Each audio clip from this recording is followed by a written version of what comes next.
साल 1510।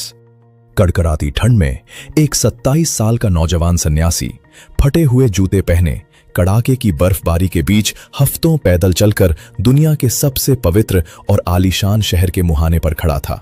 रोम, जिसे उस दौर में लोग ईश्वर का घर कहते थे। वो नौजवान जैसे ही शहर की सीमा में दाखिल हुआ, वो सीधे घुटनों के बल गिर पड़ा। उसकी आंखों में आंसू थे और दिल में एक गहरी श्रद्धा। उसने जमीन को चूमा और आसमान की तरफ देखकर चिल्लाया, प्रणाम हो तुम्हें, ओ पवित्र रोम। इस नौजवान का नाम था मार्टिन लूथर। कोई राजा या योद्धा नहीं, बस जर्मनी के एक छोटे से गांव से आया हुआ एक सीधा साधा डरा हुआ पादरी, जो रात रात भर जागकर भगवान से अपने पापों की माफी मांगता था। उसके लिए रोम वो जगह थी जहां कदम रखते ही इंसान की आत्मा पवित्र हो जाती है। लेकिन जैसे जैसे वो रोम की सड़कों पर आगे बढ़ा, उसका ये खूबसूरत सपना एक खौफनाक बुरे सपने में बदलने लगा। उसने देखा कि जिन पादरियों और बिशपों को वो भगवान का रूप समझता था, वे रेशम के कीमती कपड़े पहने सोने के बर्तनों में शराब पी रहे थे और अपनी अय्याशी में डूबे थे। यहां तक कि चर्च के बड़े बड़े लोग बंद कमरों में बैठकर अमीर गुनहगारों से पैसे लेकर उनके पाप माफ करने का गुप्त धंधा चला रहे थे। रोम का ये रूप देखकर लूथर का दिल टूट गया और वो भारी मन से वापस अपने वतन जर्मनी लौट आया। लेकिन सबसे बड़ा झटका लगना अभी बाकी था। जर्मनी लौटकर उसने देखा कि अमीर लोगों से गुपचुप पैसे लेकर पाप माफ करने का जो खेल उसने रोम में देखा था, वो अब कोई छुपा हुआ सच नहीं रह गया था, बल्कि वो सरेआम बाजारों में आ चुका था। चर्च के नुमाइंदे आम जनता के बीच सब्जी या कपड़ों की तरह कुछ कागज के टुकड़े बेच रहे थे। इतिहास की किताबों में इन कागजों को कहा गया है इंडल्जेंस, यानी पाप मुक्ति पत्र। चर्च के लोग बीच बाजार चिल्ला चिल्ला कर कह रहे थे, आओ, तुमने चोरी की है, मर्डर किया है, घबराओ मत, चर्च के इस डिब्बे में कुछ सिक्के डालो, ये इंडल्जेंस का कागज खरीदो और पोप तुम्हारे सारे पाप अभी के अभी माफ कर देंगे, तुम सीधे स्वर्ग जाओगे। मार्टिन लूथर स्तब्ध खड़ा था। उसका सिर चकरा रहा था। उसे समझ आ गया कि यहां तो जन्नत के जाली टिकट बेचे जा रहे हैं। वो किससे लड़ने जा रहा था? वेटिकन के पोप से, जिसकी ताकत उस वक्त दुनिया के बड़े से बड़े राजा और सम्राट से भी ज्यादा थी। पोप अगर किसी राजा के खिलाफ उंगली उठा देता तो उसकी पूरी सल्तनत तबाह हो जाती थी। पर लूथर एक अलग ही मिट्टी का बना था। वो एक ऐसी जिद पर अड़ गया जिसने आगे चलकर ईसाई धर्म के इतिहास को हमेशा के लिए दो टुकड़ों में बांट दिया। आज कहानी उसी एक अकेले बागी की, जिसने अपनी जान की परवाह किए बिना इतिहास के सबसे बड़े साम्राज्य के घुटने टिका दिए। पर सवाल यह है कि एक पादरी जो रात रात भर भगवान के न्याय से डरकर रोता था, वो अचानक इतना निडर कैसे हो गया? आखिर बाइबल की वो कौन सी एक लाइन थी जिसने लूथर को पोप के उस शाही फतवे को आग के हवाले करने की ताकत दी? चलिए चलते हैं 15वीं सदी के उस दौर में और देखते हैं इस पूरी बगावत की शुरुआत कहां से हुई।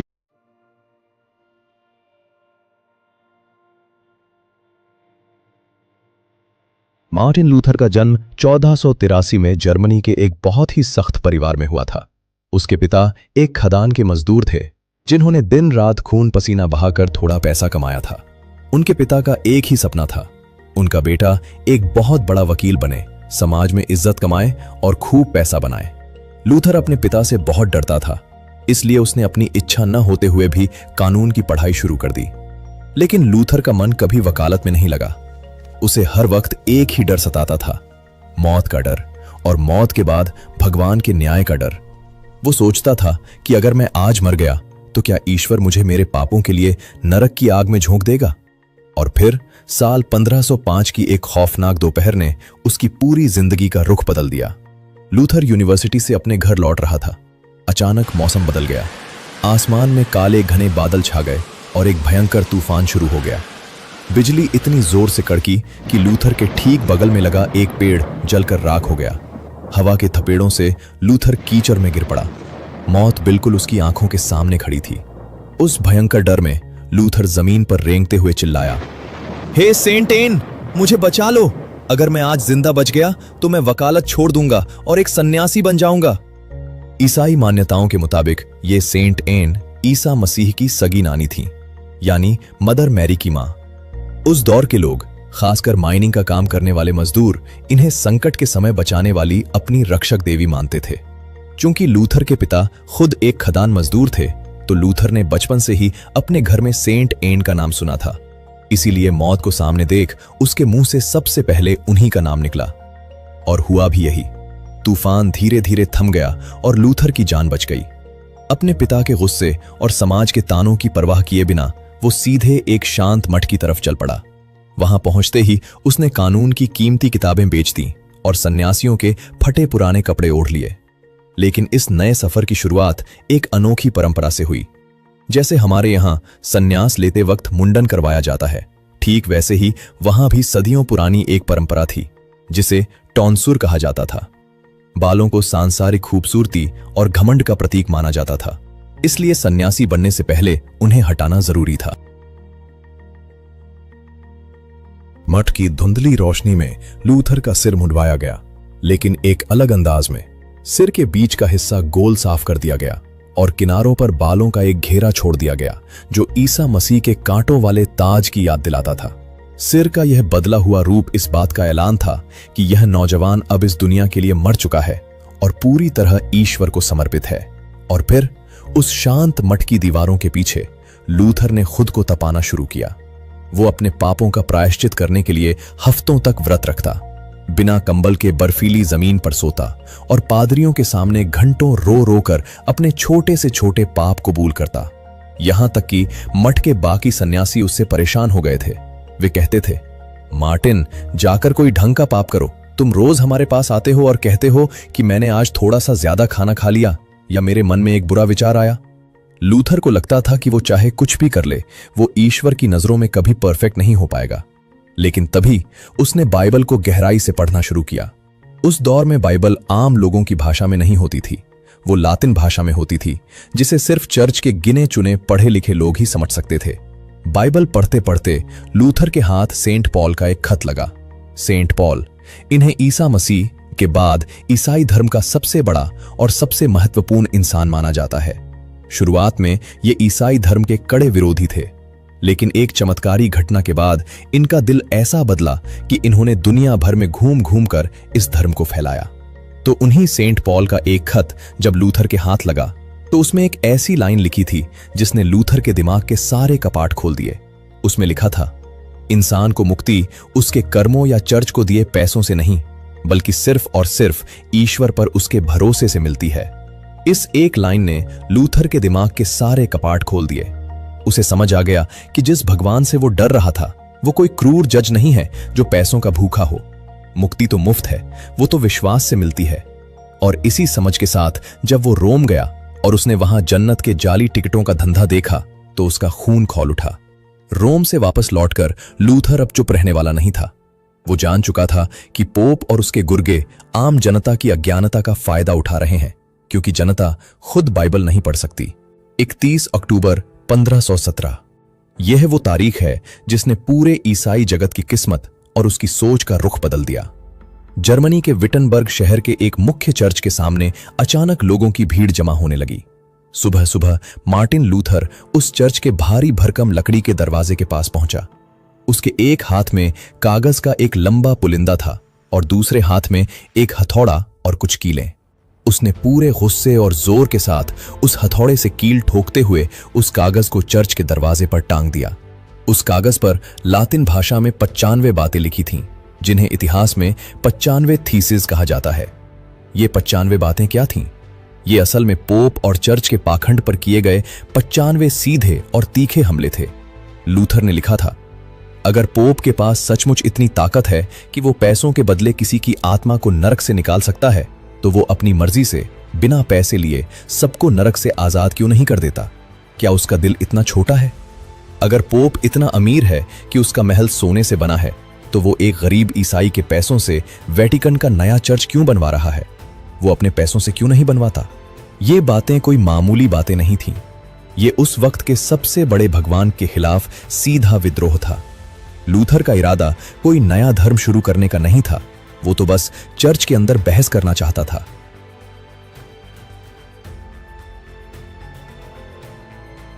लेकिन इसी दौरान इतिहास में एक और चमत्कारी घटना हुई।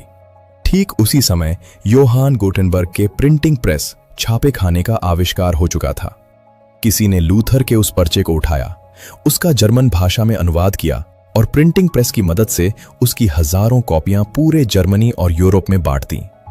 सिर्फ 2 हफ्तों के अंदर मार्टिन लूथर की बातें यूरोप के कोने कोने में पहुंच गईं। जो जनता सदियों से चर्च के डर में जी रही थी, उन्हें अचानक समझ आ गया कि उन्हें बेवकूफ बनाया जा रहा है। चर्च की कमाई अचानक ठप हो गई। लोगों ने जन्नत के टिकट खरीदने से मना कर दिया। रोम के आलीशान महल में बैठे पोप लियो दशम तक जब यह खबर पहुंची तो उसने पहले तो इसे एक मामूली जर्मन शराबी पादरी की बड़बड़ समझकर नजरअंदाज कर दिया, लेकिन जब चर्च का खजाना खाली होने लगा तो पोप गुस्से से पागल हो गया। उसने लूथर को एक आधिकारिक पत्र भेजा जिसे पोप का फतवा कहा जाता है। उसमें लिखा था, मार्टिन लूथर, अपनी इन 95 बातों को वापस लो वरना तुम्हें जिंदा जला दिया जाएगा। पता है लूथर ने क्या किया? उसने विटनबर्ग के चौराहे पर खड़े होकर पूरे शहर के सामने पोप के उस शाही फतवे को आग के हवाले कर दिया। यह वेटिकन साम्राज्य के मुंह पर तमाचा था। अब बात सीधे जान पर आ चुकी थी। साल 1521 में रोम के पवित्र सम्राट चार्ल्स पंचम और पोप ने मिलकर लूथर को वॉर्म्स नाम के शहर में एक शाही अदालत के सामने पेश होने का हुक्म दिया। इस इवेंट को इतिहास में डाइट ऑफ वॉर्म्स कहा जाता है। जरा कल्पना कीजिए उस अदालत की।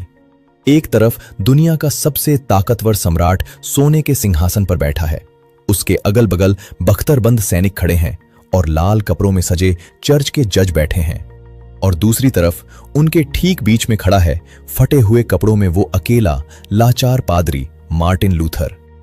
मेज पर लूथर की लिखी सारी किताबें रखी थीं। चर्च के मुख्य जज ने लूथर की तरफ उंगली उठाई और कड़कती आवाज में कहा, मार्टिन लूथर, क्या तुम स्वीकार करते हो कि ये किताबें तुम्हारी हैं? और क्या तुम अपने इन गुस्ताख और पापी विचारों को वापस लेने के लिए तैयार हो, हां या ना? अदालत में सन्नाटा छा गया। लूथर जानता था कि अगर उसने ना कहा तो उसे उसी वक्त लोहे की जंजीरों में जकड़कर खूंटे से बांधा जाएगा और जिंदा फूंक दिया जाएगा। उससे पहले चर्च की मुखालफत करने वाले जॉन हस और सवोनारोला जैसे महान विचारकों को इसी तरह सरेआम खंभे से बांधकर जिंदा जलाया जा चुका था। उनकी जलती हुई चीखें और राख लूथर के जहन में तैर रही थीं। लूथर अंदर से कांप रहा था। मौत को इतने करीब देखकर उसने अपनी बात रखने के लिए 1 दिन का वक्त मांगा। पूरी रात लूथर अपने कमरे में घुटनों के बल बैठकर रोता रहा, प्रार्थना करता रहा।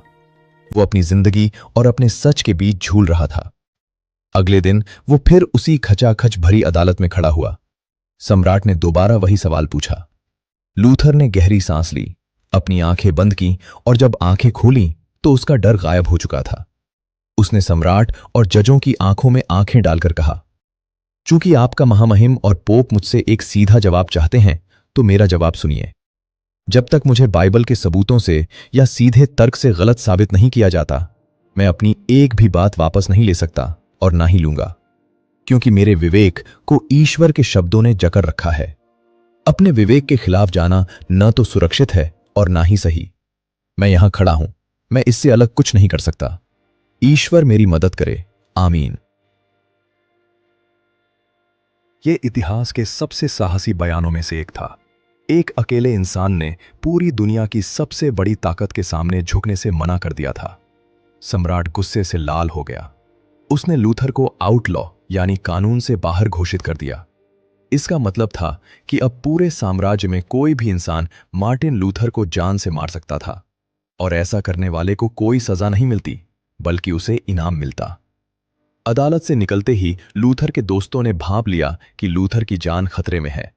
जब वो वापस लौट रहा था तो रास्ते में कुछ नकाबपोश घुड़सवारों ने लूथर की गाड़ी पर हमला कर दिया। लोगों को लगा कि लूथर को मार दिया गया या चर्च ने उसे अगवा कर लिया, लेकिन असल में वो लूथर के शुभचिंतक और जर्मनी के एक शक्तिशाली राजकुमार फ्रेडरिक के सैनिक थे। उन्होंने लूथर की जान बचाने के लिए उसे अगवा किया था और चुपके से वार्टबर्ग के एक सुनसान ऊंचे पहाड़ी किले में छुपा दिया था। अगले 1 साल तक लूथर उसी रहस्यमयी किले में एक झूठा नाम रखकर छुपा रहा। वहां न कोई उससे मिल सकता था, न कोई बात कर सकता था। वो फिर से अकेला था। लेकिन लूथर ने इस अकेलेपन को जाया नहीं होने दिया। उसने इस किले के अंदर एक ऐसा काम किया जिसने पोप के साम्राज्य की बची कुची रीढ़ की हड्डी को भी तोड़ दिया। उसने सिर्फ 11 हफ्तों के अंदर अकेले दम पर पूरी न्यू टेस्टामेंट बाइबल का मुख्य हिस्सा का प्राचीन लातिन भाषा से आम बोलचाल की जर्मन भाषा में अनुवाद कर डाला। इस एक कदम ने धर्म का लोकतांत्रिकरण कर दिया। अब एक आम किसान, एक बढ़ई, एक मोची भी अपने घर में बैठकर खुद बाइबल पढ़ सकता था और देख सकता था कि बाइबल में कहीं नहीं लिखा कि पोप को पैसे देकर जन्नत का टिकट मिलता है। चर्च का रहस्यमयी डर हमेशा के लिए खत्म हो गया। जब लूथर किले से बाहर आया तो पूरा जर्मनी बदल चुका था। लोग सड़कों पर उतर आए थे। उन्होंने चर्च की गुलामी मानने से इनकार कर दिया था। ईसाई धर्म हमेशा के लिए दो हिस्सों में बंट गया। एक वो जो पुराने कैथोलिक चर्च को मानते रहे और दूसरे वो जिन्होंने लूथर की बात मानी और प्रोटेस्टेंट कहलाए, यानी वो लोग जिन्होंने पाखंड के खिलाफ प्रोटेस्ट किया था। और इसी प्रोटेस्टेंट शाखा से आगे चलकर निकला वो लूथरन चर्च, जिसके पादरी कभी नीत्शे के पिता हुआ करते थे। मार्टिन लूथर की यह कहानी हमें क्या सिखाती है? ये कहानी सिर्फ किसी एक धर्म या इतिहास के बारे में नहीं है। ये कहानी है उस इंसानी ताकत की जो तब पैदा होती है जब एक अकेला इंसान अपने सच के साथ खड़ा हो जाता है।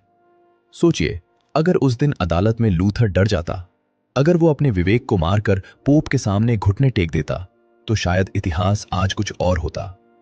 लोग पाखंड की बेड़ियों में जकड़े रहते। लेकिन लूथर की इस कहानी का एक और बहुत ही डार्क और कड़वा पहलू भी है, जिसे अक्सर इतिहास की किताबों में छुपा दिया जाता है। अपनी जिंदगी के आखिरी सालों में वही मार्टिन लूथर जो कभी आजादी की बात करता था, वो खुद बहुत रूढ़िवादी और कट्टरपंथी हो गया था। उसने यहूदियों के खिलाफ बहुत जहरीली बातें लिखीं, जिसकी वजह से सदियों बाद हिटलर ने लूथर के उन विचारों का इस्तेमाल करके लाखों यहूदियों का कत्लेआम किया। इतिहास का यही नियम है, यहां कोई भी पूरी तरह दूध का धुला नहीं है। जो विद्रोही कभी व्यवस्था से लड़ता है, कभी कभी वो खुद आगे चलकर एक नई व्यवस्था का तानाशाह बन जाता है। व्यवस्था के इसी डार्क सर्कस, इसी ब्यूरोक्रेसी और इस सिस्टम के मकड़जाल को एक और इंसान ने बहुत करीब से देखा था। एक ऐसा अजीब लेखक जिसने मरते वक्त अपनी ही लिखी सारी कहानियों को आग लगा देने को कहा था। उस लेखक का नाम था फ्रांज काफ्का। बहुत जल्द हम काफ्का की उस घुटन भरी दुनिया की बात करेंगे, लेकिन उससे पहले जरा पीछे मुड़कर देखिए। मार्टिन लूथर ने जिस लूथरन चर्च की बुनियाद रखी थी, उसी चर्च में सदियों बाद एक ऐसा बच्चा पैदा हुआ जिसने लूथर के ही भगवान को मरा हुआ घोषित कर दिया। जी हां, मैं बात कर रहा हूं फ्रेडरिक नीत्शे की। अगर आपने नीत्शे की वो दर्दनाक कहानी अभी तक नहीं देखी है कि कैसे एक पादरी का संस्कारी बेटा इतिहास का सबसे बदनाम दार्शनिक बन गया और क्यों अंत में वो एक घोड़े के गले लगकर पागलों की तरह रोने लगा था, तो जो वीडियो अभी आपकी स्क्रीन पर आ रही है उस पर तुरंत क्लिक करिए, क्योंकि लूथर ने जो आग जलाई थी उसका आखिरी धुआं नीत्शे के पागलपन पर जाकर ही खत्म हुआ था। धन्यवाद।